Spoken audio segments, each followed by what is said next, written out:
Salut à tous, moi c'est Paragraphe 14, passionné de jeux de rôle et de livres dont vous êtes le héros, de leurs techniques d'écriture et d'animation, et je partage tout ça avec vous sur Twitch et un petit peu sur YouTube. À la base, ma chaîne YouTube, c'était surtout pour archiver les vidéos qui sortaient sur Twitch et qui ne pouvaient rester qu'un certain laps de temps. Mais je me suis dit que j'allais pouvoir agrémenter un petit peu la chaîne avec des vidéos consacrées aux présentations des différents jeux de rôle que nous serons amenés à animer sur Twitch. On va donc commencer avec cette première vidéo sur Défi Fantastique. Alors, à la base, je la voyais un petit peu plus touffue et un peu moins longue, mais au final, on va rétrécir le sujet pour cette première vidéo. Mais je me suis aperçu que le sujet était quand même plus difficile à traiter que ce que j'aurais imaginé. Défi Fantastique, c'est quand même une gamme conséquente et le fait qu'on ait quand même une campagne qui dure depuis 24 épisodes maintenant et qui va encore se prolonger à l'avenir, justifiait le fait qu'il y ait une vidéo aussi longue sur le sujet. Maintenant, je pensais vraiment qu'elle allait être un peu moins longue que ça, ou du moins que j'allais pouvoir parler de tout ce que je voulais dans ce temps-là. Bon, c'est pas le cas, voilà, c'est jamais que ma première vidéo, donc plutôt que de vous faire encore attendre, ça fait déjà un bon moment que je vous parle de cette vidéo, plutôt que de vous faire encore attendre, j'ai préféré publier, voilà, cette vidéo qui ne traite finalement que du livre de base, de l'univers de Titan dans sa globalité et surtout de ses origines qui remontent bien sûr au livre dont vous êtes le héros. Donc voilà, j'ai essayé de lier tout ça de manière cohérente. Quant aux suppléments, on en reparlera dans une autre vidéo où j'essaierai de faire différemment pour ne pas que ce soit aussi précis, aussi long. Voilà, j'essaierai de moins m'étendre sur le sujet. En tout cas, je ne ferai pas une vidéo par supplément, ça c'est sûr, et je caserai tout dans une vidéo que j'espère surtout pas plus longue que celle-ci. On va toucher un tout petit mot sur les suppléments en question, comme ça vous ne restez pas trop sur votre faim et vous comprenez un peu l'étendue de la gamme. C'était un peu l'objectif de la vidéo finalement. Je vais vous en toucher un petit mot, comme ça vous n'êtes pas complètement largué sur le sujet et vous savez de quoi est composée la gamme dans son ensemble avant qu'on attaque le livre de base, donc l'objet de cette vidéo. Alors, bah, on voit bien sûr qu'il y a le livre de base, hein, ça on le connaît puisqu'on va en parler. L'équivalent dans une version couverture rigide. Ensuite, il y a un écran de jeu qui, malheureusement, est en rupture de stock pour le moment. On espère que l'éditeur va y remédier au plus vite. Il y a, bah, voilà, on vous en parlait, les suppléments. Donc le supplément Titan en couverture souple, en couverture rigide, qui va vraiment développer les différentes régions, continent par continent, qui va apporter des cartes supplémentaires, des données sur l'histoire des différents pays, leur géographie. Et on va évidemment y trouver aussi toute une partie sur la mythologie, l'histoire du monde, la cosmogonie, comment est né l'univers. Et on va aussi trouver des renseignements sur les différentes espèces qui peuplent le monde, principalement les elfes, les nains, les humains. Le supplément Titan, quant à lui, s'accompagne d'une campagne qui s'appelle «À la recherche de la jeunesse perdue», qui va vous emporter donc à travers le continent de l'Ancien Monde, avec pléthore de petites cartes qui vont vous permettre comme ça d'avoir une meilleure vue, une bien meilleure vue des différentes régions que vous allez traverser, avec plein de détails, voilà, qui n'apparaissent pas évidemment sur les cartes génériques qu'on vous propose.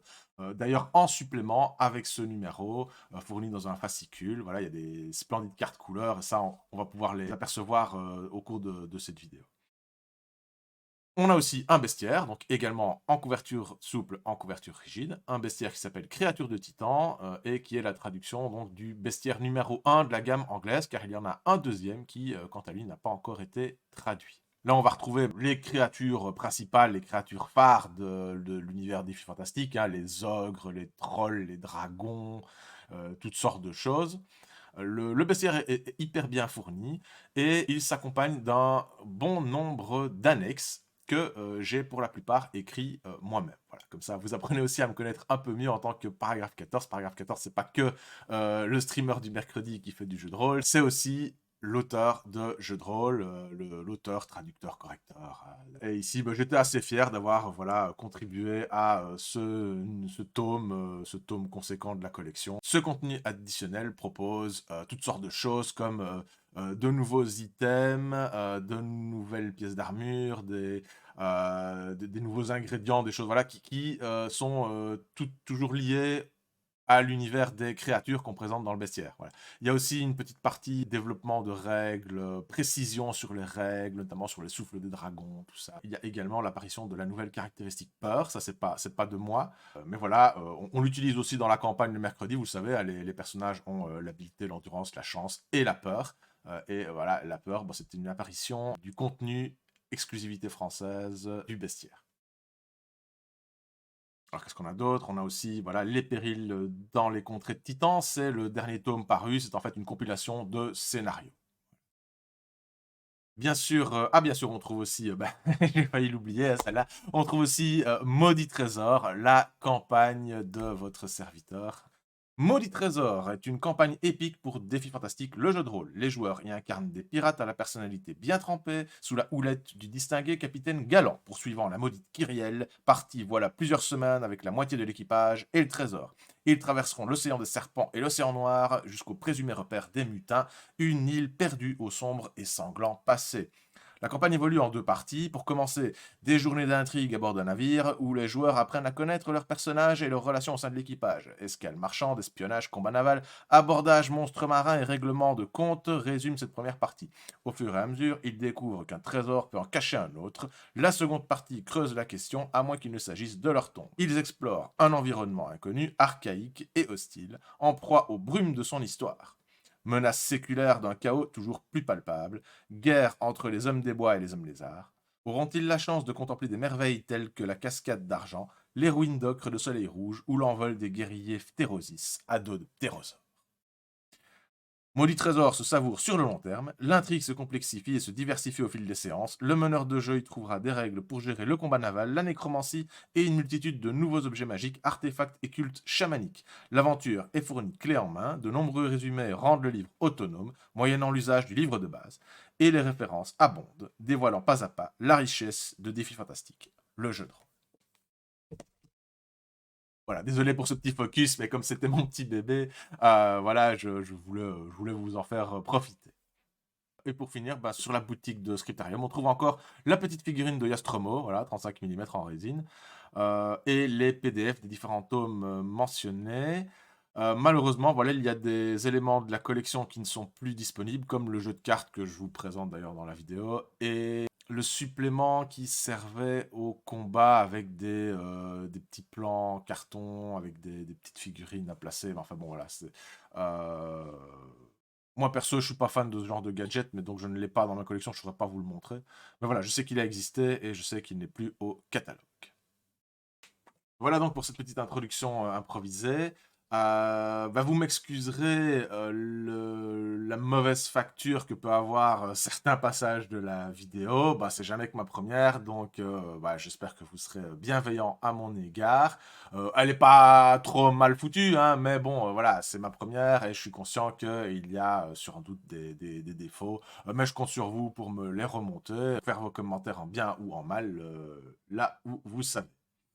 Vous verrez par exemple, lorsque je tourne la partie sur les livres dont vous êtes le héros, comme j'ai beaucoup coupé au montage, on voit régulièrement les livres disparaître et réapparaître dans la bibliothèque derrière moi. Si on passe la vidéo à vitesse rapide, on voit les trous qui se font, qui se rebouchent. C'est très rigolo. C'est pas très grave, après tout, l'important c'est ce que je raconte, hein, c'est pas ce que vous voyez, mais bon, voilà, c'est quand même un moindre mal. Vous verrez probablement aussi mes cheveux pousser ou ma barbe, des choses comme ça. Parce que j'ai tourné la vidéo sur plusieurs semaines. Enfin bon, j'ai essayé de garder quand même une cohérence vestimentaire. Là, je suis désolé, mais bon, là, il fait beaucoup trop chaud pour mettre un pull, forcément. Donc voilà, c'est pas trop grave. Eh bien, j'ai plus qu'à vous souhaiter une excellente vidéo. N'oubliez pas de vous abonner sur cette chaîne YouTube, mais aussi sur la chaîne Twitch et éventuellement sur la page Facebook. Si le cœur vous en dit, allez jeter un œil sur mon blog rdv14.blog.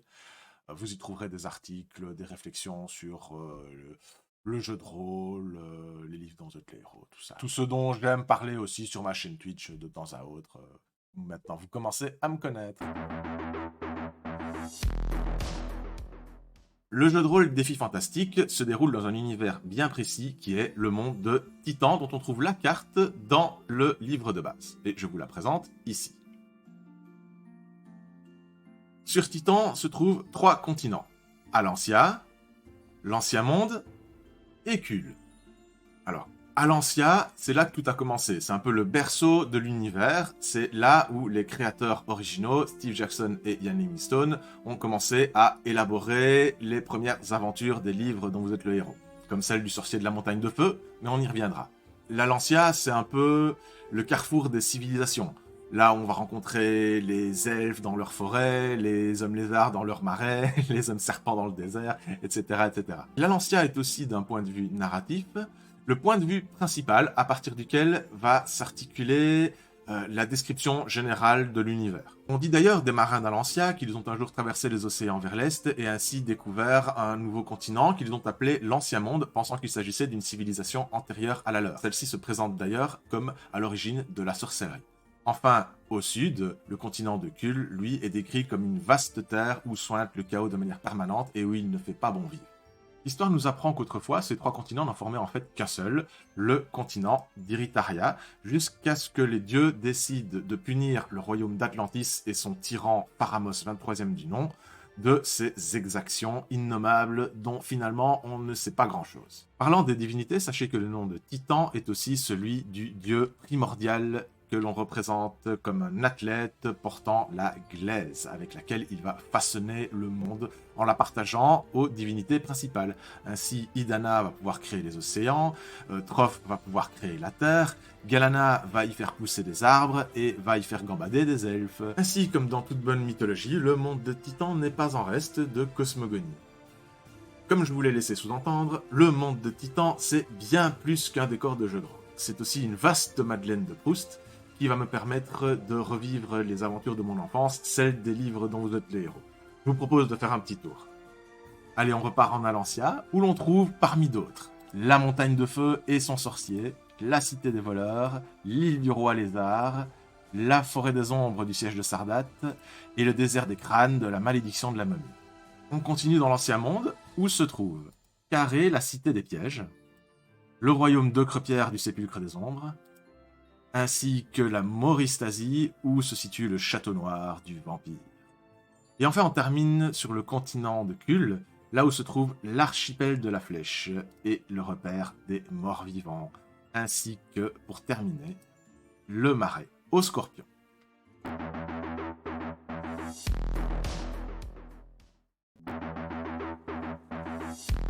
Pour le plaisir, on va feuilleter un petit peu la bête. On voit déjà que dès la présentation générale du jeu, on est bien immergé dans l'ambiance. On a droit à quelques belles illustrations d'entrée de jeu et même un scénario d'introduction, le Puy, avec un plan et tout. Avant même d'expliquer les règles, on préfère initier le maître de jeu tout en douceur, en l'amenant à privilégier l'apprentissage de la narration et de la scénarisation. Donc c'est une volonté d'un jeu qui se prête très bien à l'apprentissage du jeu de rôle et qui donc peut être conseillé à des ados par exemple ou à des personnes qui n'ont jamais fait de jeu de rôle. On a pas mal de tableaux qui sont en fait des personnages qui interviennent dans le scénario. Voilà. Certains, ici, on a ce qu'on appelle des pré-tirés, donc des personnages qui sont déjà prêts à jouer. Alors, les entrées de chapitres sont superbement illustrées en couleur par Gidus, illustrateur officiel de la gamme française en tout cas. Et comme je vous le montrerai un peu plus tard, la qualité de la gamme francophone est très différente de ce que propose la gamme anglophone. Voilà. Je vous montrerai quelques extraits et on pourra comparer les différentes approches. Ici, on est dans la création du personnage qu'on appelle le héros. On a droit à différentes races, mais dans le livre de base, on a accès qu'aux races de base, qui sont les humains, les elfes, les nains. Et on verra qu'on en aura d'autres dans un supplément. On fait d'abord une présentation des compétences, qui sont toutes décrites les unes après les autres. On a droit à des récapitulatifs, des listes de compétences qui qui étaient autrefois rappelés aussi dans l'écran de jeu première édition, mais qui ne le sont plus dans l'édition en cours. Encore ici des pré-tirés qu'ils appellent des archétypes, c'est-à-dire ce sont des exemples de catégories de personnages qu'on peut jouer, voilà. Qu'est-ce qu'on a? On a l'archétype dit aventurier, archer, roublard, voilà, mais ce ne sont que des idées. Il n'y a pas d'archétype à proprement parler, mais si vous voulez suivre un style de personnage plutôt qu'un autre, on vous propose ici des scores déjà prédistribués pour vous montrer un peu comment il est le plus logique de concevoir tel ou tel archétype de personnage. Alors on a les mécanismes du jeu, bah là on va expliquer pas à pas, comme on peut s'y attendre, les règles du jeu, et qui vont être aussi illustrées, il n'y a pas de raison. Et surtout qui vont fourmiller de tableaux divers qu'on va retrouver pour la plupart sur l'écran de jeu. Des tableaux qui concernent la distribution de malus ou de bonus sur les jets de dés en fonction des actions que l'on va pouvoir effectuer au fur et à mesure de la partie.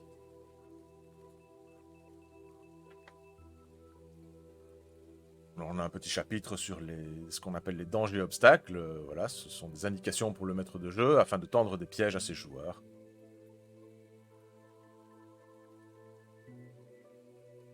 Alors, comment combattre les créatures de Titan? Alors, des créatures ou des individus. Hein. Ici, on part du principe qu'on va combattre la plupart du temps des créatures parce qu'on est un héros et donc, en tant que tel, on débarrasse le monde du chaos qui le pollue. Mais on peut aussi se battre avec tout type d'individus, d'autres humains, d'autres espèces, des elfes, des nains. Tant qu'on y est, je vous fais un rapide résumé des règles de combat. Vous allez voir, c'est vraiment pas très compliqué. On lance 2 dés à 6 faces et on additionne leur score à notre habileté. La fiche de personnage, l'habileté, elle est ici en haut. C'est la caractéristique principale, celle qu'on va utiliser le plus souvent pendant la partie. On additionne donc les 2d6 à ce score d'habileté, et l'on obtient ainsi la force d'attaque. On fait de même avec l'adversaire, on compare les deux scores, et celui qui a obtenu le plus haut a l'opportunité de blesser l'autre, de lui infliger des dégâts en fonction de l'arme qu'il utilise. On relance ainsi un nouveau dé, qui est le dé de dégâts, et on va ainsi consulter une table qui nous permettra de savoir quelle puissance a le coup. Suite à quoi, le perdant de l'assaut va donc retrancher à son endurance autant de points indiqués. Quand on arrive à 0 en endurance, on est censé être mort ou mourant, et on a l'opportunité d'être soigné in extremis par éventuellement un jet de guérison, qui est une compétence que tout le monde peut posséder, ou alors un pouvoir divin de guérison. Parce que la capacité magique de guérir, c'est l'apanage des prêtres.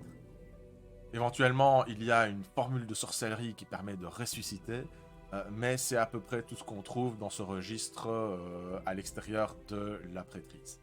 Alors voilà, le squelette de la mécanique de combat est assez simple. Après, il y a quelques petits ajustements qui peuvent être opérés, comme des options de combat, telles que le fait d'être en défense totale, donc de refuser d'attaquer et de se protéger, si on gagne des bonus pour éviter d'être touché, ou bien on peut pousser son adversaire, on a des bonus si on est sur un cheval par exemple, ou des choses comme ça, voilà. Il n'y a pas énormément de règles additionnelles qui viennent parasiter le système de combat, il reste quand même extrêmement fluide, et on aurait tort de ne pas utiliser toutes les petites options qui sont à notre disposition. Ce qui est un peu plus complexe peut-être à gérer pour le maître de jeu, c'est les diverses possibilités d'infliger des malus ou d'octroyer des bonus selon les différentes situations. Heureusement, pour l'aider dans cette tâche minutieuse, le maître de jeu dispose d'un splendide écran.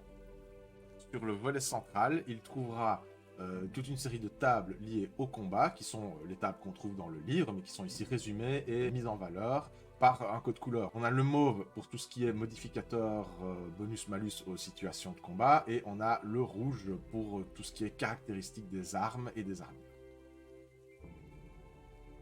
On a parfois des belles illustrations pleine page. La plupart des illustrations que l'on retrouve dans le livre viennent soit de l'édition originale, soit des livres dont vous êtes le héros de l'époque, soit ce sont des commandes. Alors là, soit c'est un illustrateur francophone qui va réaliser l'illustration sur commande, soit ce sont certains illustrateurs de l'ancienne époque, des livres dont vous êtes le héros, comme Russ Nicholson par exemple, qui vont réaliser des illustrations spécifiquement pour le livre. Et ici on a en l'occurrence la campagne à la fin du livre, on verra où il y a de superbes illustrations de Russ Nicholson.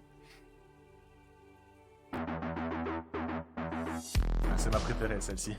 L'illustration en tête de chapitre. D'ailleurs, pour l'anecdote, quand on avait voté en interne pour savoir quelle couverture serait la plus appropriée, celle-ci était parmi les illustrations candidates. Et moi, j'avais voté pour celle-ci parce que j'aimais vraiment bien. Mais au final, voilà, on avait statué sur le fait qu'elle n'était pas spécialement représentative de l'intégralité de la gamme et que l'illustration qu'on connaît et qu'on voit ici en tout petit était plus représentative.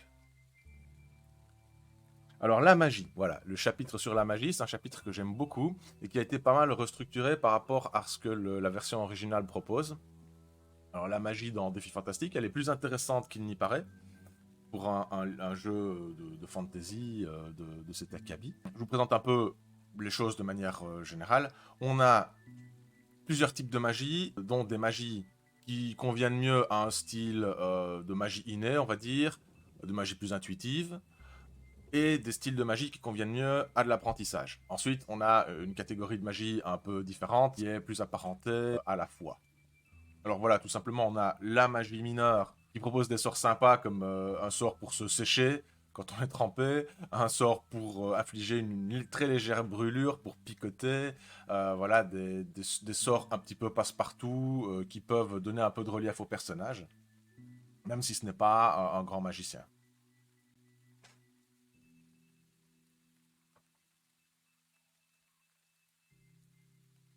Je vais vous lire un petit exemple d'un sort de magie mineure qu'on appelle donc un charme. Prenons le charme de bousculade. Ce charme permet au lanceur de pousser un objet ou une personne sans action manifeste. La cible doit être à moins de 10 mètres et la force de la poussée sera à peu près équivalente à une véritable bousculade physique. La cible peut tenter sa chance pour éviter les effets du sort. Si elle est touchée, la cible trébuchera et souffrira d'une faible pénalité durant ce tour, -1 ou -2. Mais ce sort s'avérera plus dangereux si elle se tient près du rebord d'une falaise ou d'un cours d'eau. Voilà, on voit que la description du sort donne des petites indications précises, utiles, qu'elle ne rend pas l'usage du sort trop compliqué et qu'elle permet même au maître de jeu une certaine souplesse dans son application. On passe à la magie supérieure. Alors, la magie supérieure contient évidemment des sorts répartis par niveau, qui témoigne de la complexité du sort, évidemment, et aussi de son coût en énergie. Les points de magie, tout simplement. Donc si le sort est de niveau 4, on dépense 4 points de magie pour l'utiliser. La magie supérieure est plus complexe que la magie mineure. D'ailleurs, elle nécessite, contrairement à la précédente, une dépense systématique de points de magie pour être utilisée. Et elle touche à des domaines quand même plus sophistiqués comme lever des morts vivants, provoquer un tremblement de terre ou lancer une boule de feu. Voilà. On y retrouve aussi des sortilèges plus élémentaires, comme sortilèges de verrouillage par exemple, ou bien de la contre-magie. Alors ici, on a un style de magie encore très différent des deux précédents qui s'appelle la sorcellerie. Les autres types de magie, on a accès au départ à un certain nombre de sorts. Et quand on évolue, eh bien, en augmentant sa compétence ou en découvrant des sorts dans des grimoires, par exemple, on acquiert un répertoire de plus en plus évolué. Dans la sorcellerie, c'est différent. On accède directement à l'entièreté, à l'intégralité du répertoire de ce qu'on appelle les formules magiques. Eh oui, les formules magiques, pour ceux qui s'en souviennent, c'était l'originalité de la série de livres dont vous êtes le héros, Sorcellerie. On en reparlera. Je vous montre rapidement. On voit le titre qui est très petit. Ce sont les formules magiques qui sont composées de 3 lettres, exactement les mêmes qui sont reprises dans le jeu de rôle. Le sorcier prononce la formule magique, utilise parfois un ingrédient qui lui sert de catalyseur, qui peut être consommable ou non, et le sort prend effet immédiatement. Cela lui coûte non pas des points de magie, mais des points d'endurance. Donc ça va vraiment puiser à sa vitalité. Et là, eh bien, à sa charge de connaître par cœur son grimoire, ses formules magiques, parce que s'il les oublie ou s'il se trompe dans la façon dont il les prononce, il en subira les conséquences. Je vous en lis une que j'aime bien. Composant, aucun. Une des formules magiques les plus puissantes. Zap lance un éclair de foudre sur une cible située à moins de 30 mètres, lui causant une perte de 3 des 6 points d'endurance. Une armure s'avère inutile face à ce sort et la cible ne peut pas tenter sa chance. Ça, on voit que dans les règles, on peut souvent tenter sa chance pour éviter l'effet d'un sort, sauf si le sort est quand même considéré comme étant très puissant, et là, on trouverait dommage que la cible puisse l'éviter. Mais le maître de jeu est toujours libre de dire si la cible peut tenter sa chance ou pas. Hein. Moi, parfois, je trouve que c'est plus sympa que le sort fonctionne, sauf s'il y a un enjeu particulier, ou il y a un PNJ qu'on aime bien, on a envie de le faire durer, on se dit, zut, là, il va mourir d'une boule de feu, je vais essayer de le sauver.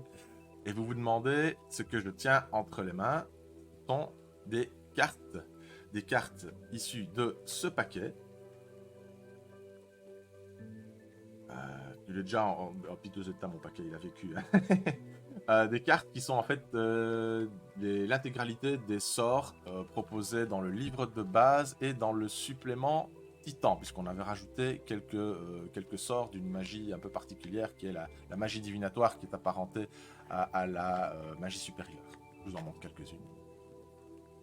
Sortilège de verrouillage. Et on voit, on a un petit dessin d'ambiance, on a le texte de description du sort et le nombre de points de magie que celui-ci nécessite pour être lancé. Idem pour les formules, hein, on a le nombre de points d'endurance en rouge cette fois, qui permet donc de les distinguer des sortilèges de magie supérieure en bleu. Et je crois que les charmes ont encore une autre couleur. Ils sont dans un bleu un peu plus clair. Là, on a les charmes. Sont notifiés 0 points de magie avec un astérisque. Pourquoi? Parce que c'est soumis à condition. On peut dépenser des points de magie pour lancer un charme, mais c'est uniquement si on l'a bien foiré. À ce moment-là, on perd son énergie magique et en fait le sort ne fonctionne absolument pas. La religion qui introduit une forme de magie spéciale qui est la prêtrise. Ici, on a toute une série de divinités, les divinités du bien, les divinités du mal, ou des divinités un peu plus neutres, qui vont donc octroyer des pouvoirs à leurs fidèles, à leurs prêtres. Et là, on a simplement un pouvoir divin particulier qui est spécifique à la divinité, 3 pouvoirs communs, et dans le supplément créature du titan, on a introduit une petite possibilité supplémentaire pour un peu varier le répertoire du prêtre, parce qu'en fait il est limité à ces 4 pouvoirs-là. C'est le fait de pouvoir bénir de l'eau pour faire des eaux bénites. Voilà. Très utile contre les morts vivants et les démons. Je vous lis un petit exemple. On va lire quoi? Oh, je sens que vous avez envie de lire une divinité maléfique. Allez. D'accord, c'est bien pour vous faire plaisir. Hein. Ah, Slang. Slang, dieu de la malveillance. Tout d'abord son prodige, donc son pouvoir spécifique. Les disciples de Slang sont craints dans toutes les contrées de Titan, en particulier par les groupes d'aventuriers qui croisent leur chemin. Un prêtre du dieu de la malveillance peut provoquer chez toute victime un sentiment de haine indescriptible à l'égard d'un de ses compagnons. La durée du prodige dépend de la dévotion de l'adepte, 1 point égale 1 assaut, mais sera suffisante pour pousser la cible à agresser ses victimes sans test de chance pour y résister. Le meneur de jeu doit définir avec précision les détails de ce prodige. Vous voyez qu'on a encore ici une certaine élasticité qui permet au maître de jeu de s'approprier le descriptif du pouvoir. On a encore le test de chance qui revient. Ensuite, ses pouvoirs communs. Châtiment des races d'alignement bon, incitation et malédiction. Pour résumer, voilà, le châtiment, c'est un pouvoir qu'on utilise pour booster ses capacités d'attaque envers un type de créature particulier. Et là, dans le bestiaire, on aura chaque type de créature indiqué pour bien s'y retrouver. L'incitation, ça va provoquer une perte de contrôle chez quelqu'un qui va se mettre à agir de manière inconsidérée et violente. Et la malédiction, ben, ça, c'est un sort qui est assez méchant, qui va affaiblir l'adversaire. Alors après, il y a une petite description du dieu, voilà, de bonne loi. On dit que Slang, c'est le frère de Tanit, qui n'est pas à proprement parler une divinité très vénérée, que son culte se limite à la cité de Carré dans le Kalkabad et aux communautés d'elfes noirs. Il est déterminé à semer la crainte, la terreur et la douleur au-delà des frontières. Ses prêtres sont vêtus de toges orange vive, ont le crâne rasé et possèdent tout un arsenal d'armes et d'instruments de torture. Le symbole du dieu de la malveillance est la langue de serpent fourchu. On a ici une illustration de la divinité Furga qu'on retrouve en vérité dans le tome 2 des sorcelleries. Voilà, on l'a ici. Il se passe dans la cité des pièges, donc la fameuse carré en question, où le culte de Slang est plutôt répandu.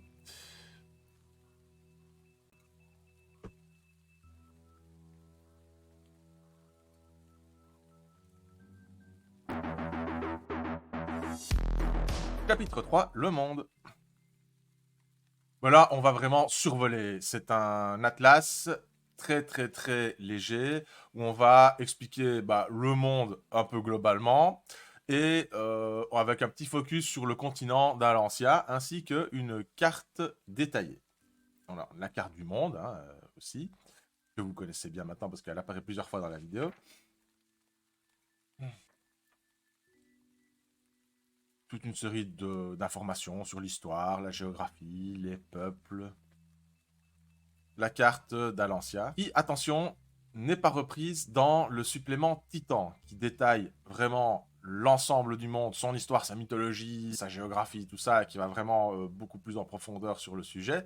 Mais attention, cette carte-ci, en format A4 en noir et blanc, n'est pas disponible dans Titan. Mais on la trouve en couleur avec toutes les autres cartes dans un petit fascicule qui est fourni avec le supplément Titan et que je vous montre ici.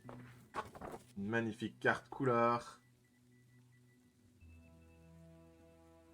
Sachez que pour atteindre cette précision, ce détail au niveau de la géographie et de la nomination des lieux, Scriptarium a fait appel notamment à Steve Jackson et Ian Livingstone pour obtenir le plus d'informations possible afin d'incorporer à cette carte vraiment un maximum de données. Et il s'agit bel et bien d'une production française, les cartes. Il n'y a pas d'équivalent dans la version originale, en tout cas les cartes sont moins fournies, moins précises. Donc ça, comme je vous le disais, on va le comparer avec la VO. Ça fait partie des grands avantages de la version française. Le travail de dingue qu'il y a derrière la traduction avec toutes ces augmentations, ces vérifications aussi du contenu original. Voilà, il y a vraiment un travail d'expertise. Et d'ailleurs, c'est pas pour rien qu'on retrouve le nom de Scriptarium dans les livres dont vous êtes le héros, qui sortent chez Gallimard en ce moment, quoi.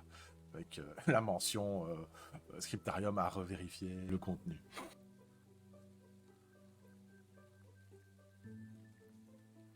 Voilà, petite présentation rapide. Dans ce chapitre, on va surtout parler de l'équipement. C'est déjà bien fourni, on a plusieurs tableaux de toutes sortes d'équipements, que ce soit de l'équipement standard d'aventurier, que ce soit de l'équipement magique, l'équipement guerrier. On va avoir différents types de prix, qu'on soit en métropole, en village, par exemple, voilà. Faut vraiment pas se casser la tête, les pièces d'or, il faut prendre ça comme une valeur de repère par rapport à une économie qui n'est pas vraiment très réaliste. Et donc voilà, moi quand je maîtrise de partie, les pièces d'or c'est plus à ce stade, quel est le niveau de popularité du héros, à quel point il a baroudé, qu'est-ce qu'il a comme background et qu'est-ce qui est accessible pour lui sur le marché, quoi, on va dire. Je réfléchis plutôt comme ça, et s'il y a moyen de temps en temps d'avoir des objets à moindre coût ou plus facilement, simplement parce que, voilà, moi je suis un peu radin en pièces d'or, et je leur en donne pas 200 par séance, et donc forcément quand ils arrivent au marché et qu'on prend les prix d'origine, parfois ça coince, alors je trouve des astuces. Voilà, pour moi, voilà, les pièces d'or, faut plus prendre ça comme un point de repère, quoi. Voilà. On trouve aussi quelques créatures de base. Voilà, vraiment, au cas où les maîtres de jeu n'a pas encore le bestiaire, surtout qu'à l'époque où le livre de base est sorti, le bestiaire n'était pas encore sorti. Donc on a un bestiaire d'appoint, on va dire, avec quelques créatures standards qui sont décrites très légèrement et un peu illustrées aussi. Un tableau avec toutes leurs caractéristiques. Mais tout ça, évidemment, est développé et mis à jour dans le bestiaire.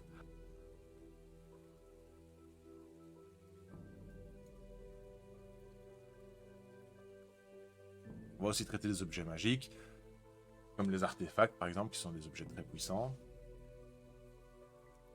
Voilà. On a tout ce qu'il faut pour faire une aventure standard, et comme toujours, le maître de jeu peut vraiment adapter un peu comme il le veut.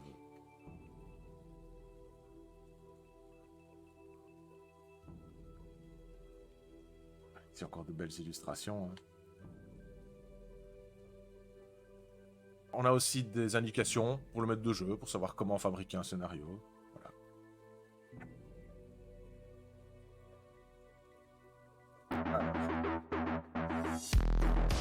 Et c'est là qu'on arrive à la partie campagne, qui est précédée d'un scénario qui est de la VO et qui peut être utilisé comme introduction, mais ce n'est pas obligatoire.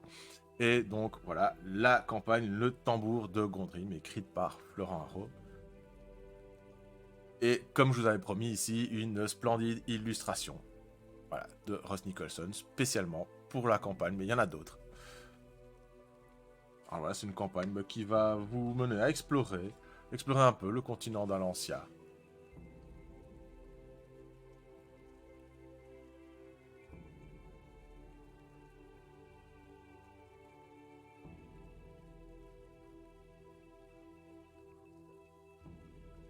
La citadelle du chaos.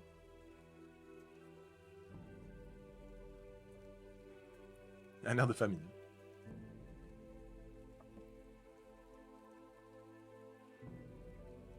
Voilà.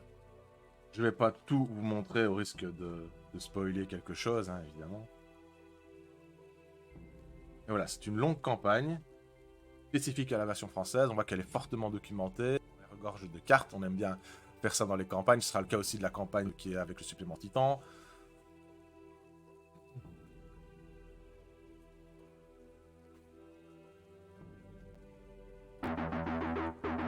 Enfin, pour terminer, les annexes. Là, eh bien, qu'est-ce qu'on trouve? Des petites choses très sympas, comme des conseils aux maîtres de jeu ou aux joueurs, comme des perspectives d'évolution, notamment au niveau des caractéristiques de magie. Qu'est-ce qui se passe si on est au max? Qu'est-ce qu'on peut devenir? Quelles sont les formes de magie suprêmes qui sont disponibles? Moi, j'aime bien parler de la magie, parce que je trouve que c'est la partie la plus importante du jeu, quoi. Au-delà du combat, qui est vraiment des règles très très simples, très minimalistes. La magie, c'est vraiment le bijou, je trouve, de la gamme.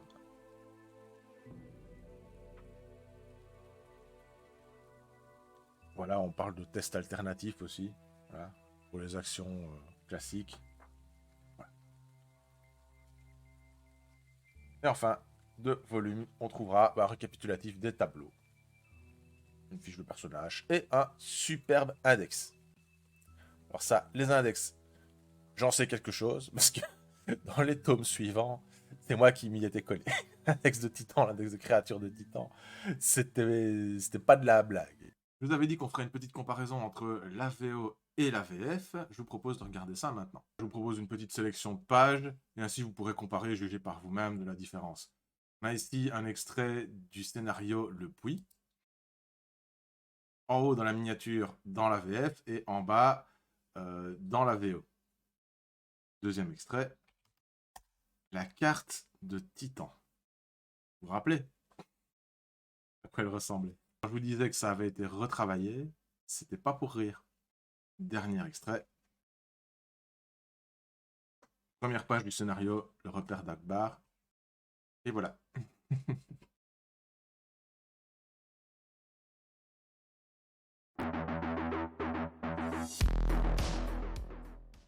Mais alors d'où vient le jeu de rôle Défi Fantastique? Il est en vérité issu des années 80 et de la célèbre collection Un livre dont vous êtes le héros, dont le premier tome, Le sorcier de la montagne de feu, coécrit par Steve Jackson et Ian Livingstone, remporte alors un succès phénoménal. Ces livres proposent alors une originalité pour le moins atypique en littérature, à savoir l'interactivité entre le lecteur et l'histoire. Il s'agissait ni plus ni moins d'une forme de jeu de rôle en solitaire. Le principe de l'aventure est simple. On découvre l'histoire. En somme, on lit, et au fur et à mesure de l'histoire, nous sommes amenés à la faire évoluer, c'est-à-dire à choisir parmi une série d'options que l'auteur nous propose. Je vous lis un extrait pour vous faire comprendre le principe. Du Vampire du Château Noir, écrit par Kate Martin, qui était un auteur que j'affectionnais tout particulièrement. Vous voici dans des appartements d'un luxe effréné. D'épais tapis d'Orient recouvrent le sol, les murs sont couverts de tapisseries et de tableaux, et disposés en un savant désordre sur les meubles en bois précieux, des plats et des carafes en or, des coupes serties de rubis et de topazes, ainsi que des statuettes et des bibelots anciens, témoignent du goût et de la richesse de leur propriétaire. Laquelle est assise en face de vous, dans une cathèdre de teck incrustée d'ivoire. Jamais vous n'avez vu femme d'une telle beauté. Une cascade de cheveux noirs encadre son menu visage au teint de porcelaine, illuminé par deux grands yeux en amande. Un vert pur et limpide. Comme elle se redresse nonchalamment sur ses coussins brodés, vous remarquez qu'elle porte de larges bracelets d'émeraude et de diamants. La politesse veut que l'on frappe avant d'entrer, dit-elle, d'une voix rauque et troublante. Mais approche donc, maintenant que tu es là. Plus de doute possible, c'est Katharina Hedrix. Qu'allez-vous faire? Que feriez-vous face à une pareille dame? L'attaquer? Rendez-vous au 71. Tenter d'engager la conversation? Rendez-vous au 363. Ah, c'est pas moi, j'essayerais plutôt la conversation, non? Alors bien sûr, le principe même de la littérature interactive est antérieur au livre dont vous êtes le héros. Mais ce n'est pas l'objet de cette vidéo, bien que cela soit très intéressant, de vous faire un cours d'histoire sur le sujet. Néanmoins, laissez-moi vous présenter un exemple de ce que pouvait être cette littérature avant les livres dont vous êtes le héros. Voici ici La Grotte du Temps, c'est un livre pour enfants. Et là, même principe, on lit une histoire et puis on choisit en fonction de ce qui nous est proposé, on fait évoluer l'histoire, mais il n'y a pas de règles, il n'y a pas de lancer de dés, il n'y a pas de défi. Voilà, on ne risque pas de mourir au cours de l'aventure. Un extrait. Là, ici, on assiste à la construction de la muraille de Chine et on a l'opportunité éventuelle de rencontrer les ouvriers, de participer à la construction. Cette collection a eu un certain succès aux États-Unis, mais chez nous, pas tellement. C'est plutôt les livres dont vous êtes le héros qui se sont implantés. Et vous aurez remarqué que le texte s'adresse directement à vous, le lecteur, vous, le héros de l'histoire. Le principe était simple. 2 dés, un crayon et une gomme sont les seuls accessoires dont vous aurez besoin pour vivre cette aventure. Vous seul déciderez de la route à suivre, des risques à courir et des créatures à combattre. Bonne chance. Et oui, on se croirait dans un jeu de rôle. Tous les ingrédients y sont, y compris les règles. Elles sont simples. Et comme dans tout bon jeu de rôle, il s'agit d'abord de créer son personnage, qui est défini par une série de caractéristiques. Ici, nous avons son habileté, qui est un peu ses compétences de manière générale. Ensuite, son endurance, c'est ses points de vie. Et enfin, une caractéristique qui vient vraiment pimenter le jeu, la chance. Alors, pour illustrer mes propos, je vous montre la feuille d'aventure sur laquelle nous étions censés écrire l'évolution de notre personnage, ses caractéristiques dont je vous ai parlé, hein, l'habileté, l'endurance, la chance, son équipement, ici, ses différentes possessions, son or, ses provisions, etc. Ainsi que les rencontres de combat. Alors un petit mot sur les règles, très très simple.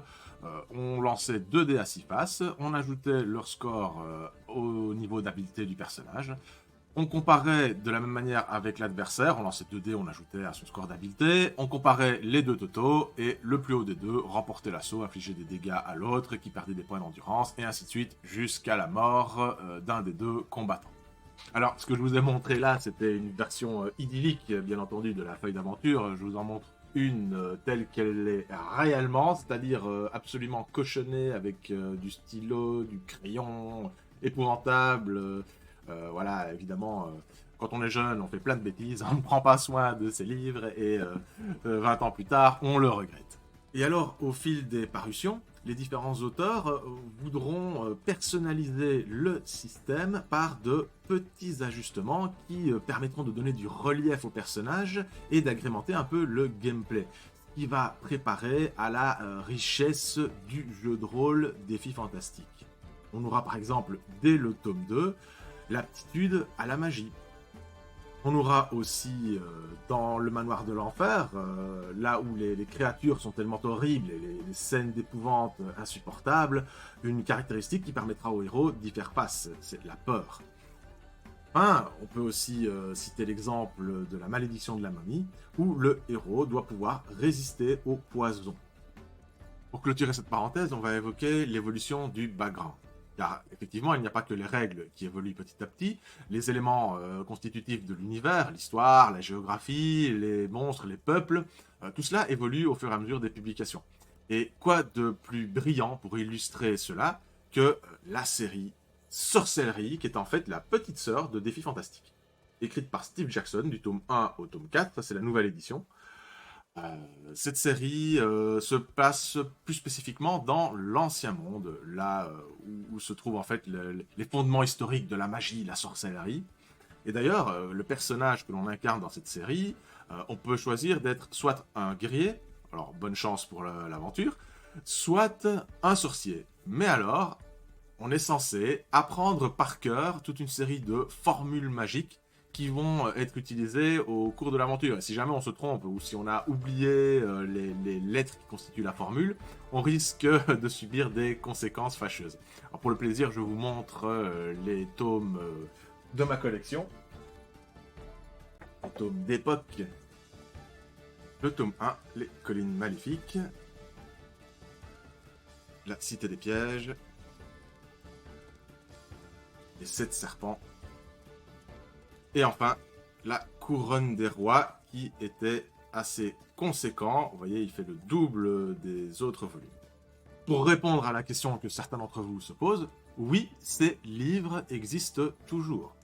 En fait, ils n'ont jamais cessé d'être publiés, en tout cas les Défis Fantastiques, car il y a eu d'autres séries aussi, mais qui n'ont pas connu le même succès et qu'on a beaucoup de mal à retrouver aujourd'hui. Mais pour ce qui est des Défis Fantastiques, il y a eu à peu près une soixantaine de parutions. Aujourd'hui, il n'en reste que la moitié, mais il continue de sortir de nouveaux tomes. Alors, je vais vous montrer quelques exemples. Alors, on se souvient du Sorcier de la Montagne de Feu que je vous ai déjà montré. Et les livres, à l'époque, dans les années 80, avaient cet aspect-là. Voilà, une couverture que l'on connaît bien, bordée de blanc, avec le titre de la collection en haut sur un fond coloré, le logo de la série dont il était question ici, c'est forcément Défis Fantastiques, et une superbe illustration de couverture. Voilà, c'est ces couvertures qui ont fait le charme de la série à l'époque et qui aujourd'hui encore séduisent les passionnés. Bien sûr, il y a eu des tas d'autres de livres, hein. Je vous montre ici, voilà, parmi mes préférés, Le Sépulcre des Ombres. Il était très difficile celui-là. En plus, il y avait une erreur. Pour l'anecdote, dans Le Sépulcre des Ombres, il y a un mot qui est en fait traduit malencontreusement de deux manières différentes et qui bloque le joueur dans l'aventure. Il y a la malague, qui est une plante, et la malanite, qui est aussi qualifiée de plante. Et, en vérité, les malagues et malanites, c'est la même plante, et donc, voilà. Moi, je me souviens, j'avais été un peu dégoûté quand je tombais sur l'erreur. Je me dis, mais en fait, j'ai ça et j'ai pas ça. Est-ce que c'est la même chose? Oui, c'est vrai, je me suis déjà posé la question, est-ce que c'était une erreur? Mais sur le moment, on se dit, mais non, c'est deux choses différentes, et on bloque l'aventure, et on patauge comme ça, et voilà. Mais bon, parenthèse fermée, voilà, l'île du roi lézard, encore un grand classique, et le vampire du château noir. Alors aujourd'hui, qu'est-ce que c'est devenu? Eh bien, il y a eu plusieurs éditions. Je vous montre celle-ci, voilà, le dragon de la nuit. C'était une couverture un peu différente, qui était beaucoup moins appréciée. Je suppose à cause quand même de la grosseur de l'intitulé, un livre dont vous êtes le héros, qui prend presque la moitié de la couverture, c'est quand même pas très esthétique. Il y a eu ensuite cette variante, hein, voilà, un peu plus sympa, mais beaucoup moins de place à l'illustration. Voilà. Et enfin, à l'heure actuelle, voilà à quoi ressemblent les couvertures. Alors voilà, on aime ou on n'aime pas. Le livre, proportionnellement, est évidemment beaucoup plus grand, beaucoup plus épais, beaucoup plus cher aussi, évidemment. Et là, la qualité des illustrations, évidemment, intérieures, baisse, à mon sens, du tout au tout. Hein. Voilà, on a affaire aujourd'hui à ce genre de choses. C'est un parti pris, voilà, alors qu'à l'époque, on pouvait admirer plutôt plutôt ce type d'illustration-ci, voilà. Qui ont un charme différent, on va dire. Voilà. Moi, je préfère évidemment le charme old school, hein, le charme d'époque, les belles illustrations qui faisaient un peu frémir comme ça, hein. Alors voilà, pour être complet, je vais vous montrer deux exemples des éditions anglaises. Voilà à quoi pouvaient ressembler à une époque les livres dont vous êtes le héros, qu'on appelle là-bas gamebooks, donc livres-jeux, avec donc aussi une splendide illustration, hein, le titre un peu mieux mis en évidence, et une pastille ici qui est en fait l'ancien logo des Fighting Fantasy, donc l'équivalent de Défi Fantastique, c'est comme ça que le nom a été traduit en français. Et voici à quoi ressemble le dernier ouvrage de la collection, voilà, Crystal of Storms de Rhianna Pratchett, qui n'est autre que la fille de l'auteur célèbre Terry Pratchett. Et oui. Alors, on ne peut que pleurer en constatant la descente aux enfers de la qualité graphique, n'est-ce pas? Bon, enfin bon, là, ça va encore. On dirait peut-être un Pokémon. Donc, à la limite, ça passe peut-être pour une certaine génération. C'est pas la mienne, désolé. Euh, mais à l'intérieur, c'est vraiment une catastrophe, hein. Moi, je ne sais pas. J'ai du mal quand même à m'immerger en voyant des illustrations comme celle-ci. Voilà. C'est froid. C'est froid, voilà, je trouve ça froid. Je préfère la chaleur de l'époque. Voilà, c'est une splendide illustration de Martin McKenna qui représente la divinité démon, serpent, qui s'appelle Sith. Voilà, démon serpent, Sith, qui d'ailleurs joue un grand rôle dans la campagne que nous animons actuellement sur Twitch. Alors pour les passionnés et les curieux, j'ai encore 4 pièces de ma modeste collection à vous présenter. On va commencer par le supplément Black Sand, qui se traduit en français par Port du Sable Noir. Peut-être que ce nom vous dit quelque chose. Black Sand, la cité des voleurs. D'ailleurs, je vous le montre. Le voici.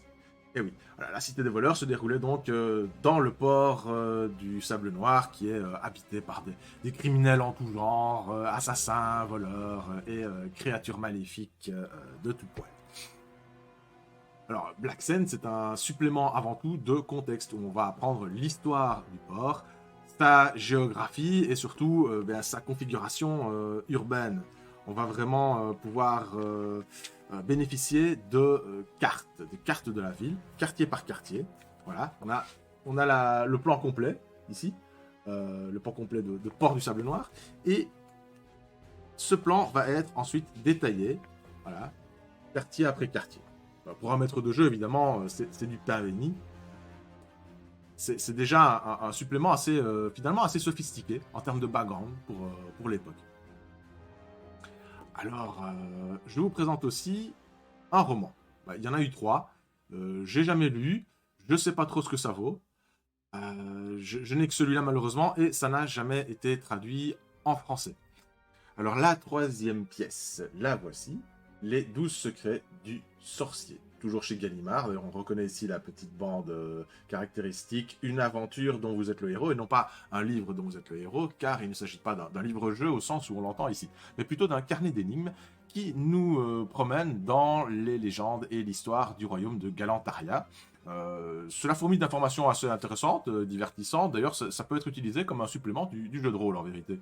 Je vous montre une de ces énigmes. Ici, c'est l'énigme de la sorcière. Il s'agit de la retrouver, elle est disséminée partout dans la foule et il faut la reconnaître au moyen de détails très précis comme son nez, la couleur de ses yeux ou le nombre de ses dents. Voilà, ce sont des énigmes plutôt divertissantes. Le meilleur pour la fin. Vous êtes le héros, une histoire des Fighting Fantasy Gamebooks de Jonathan Green. Et oui, l'histoire est tellement dense qu'il a fallu l'écrire. Jonathan Green, c'est un passionné des livres dont vous êtes le héros, et surtout des défis fantastiques, évidemment. Il a aussi écrit différents ouvrages, dont La malédiction de la momie, que je vous ai montré tout à l'heure, et qui est rangé exactement là, dans ma bibliothèque. Il a aussi écrit Alice au Pays des Merveilles, qui est un ouvrage plus récent, et qui a été traduit en français chez Alconost, et ça, on vous le recommande passionnément. You Are the Hero, c'est Bah oui, c'est ça, c'est l'histoire des livres dont vous êtes le héros, Défis Fantastiques. Et on y apprend des tas de choses intéressantes sur la façon dont Ian Livingstone et Steve Jackson se sont rencontrés, comment l'idée des livres-jeux de ce type a émergé, le succès qu'ils ont eu à l'époque, l'histoire de leur société Games Workshop, et bien entendu, les livres eux-mêmes, point par point, ouvrage par ouvrage, sont vraiment détaillés, expliqués, par le biais d'anecdotes, de sources iconographiques. Il y a, voilà, cette double page absolument magnifique, hein, une belle illustration pleine page ici couleur, et là-bas une reproduction d'une des illustrations de la série Sorcellerie, si je ne m'abuse. Voilà, donc c'est un ouvrage pour les passionnés, les mordus vraiment de défis fantastiques et des livres dont vous êtes les héros. Si vous voulez garder l'une des rares traces de l'histoire de cette passion, je vous recommande très chaudement ce livre, Vous êtes le héros. Il existe aussi un tome 2, mais ça, je ne l'ai pas encore, malheureusement.